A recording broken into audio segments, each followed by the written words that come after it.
One of the teenagers charged in the beating death of Rancho High School student Jonathan Lewis has agreed to plead guilty.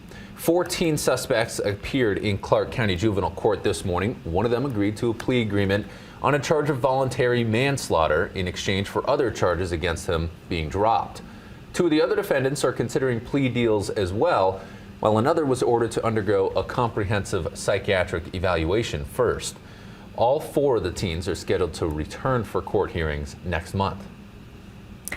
Meantime, the other teen suspects who face murder charges were just in court last week. All four pleaded not guilty to charges connected to the November death of 17-year-old Jonathan Lewis. Dontrell Beaver, Gianni Robinson, and Travion Randolph are all still in custody.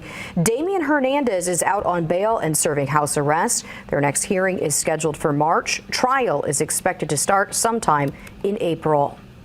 Meantime, Metro Police are still looking for one other person of interest involved in the beating death of Jonathan Lewis. They released this picture back in November of the teen that they are still searching for.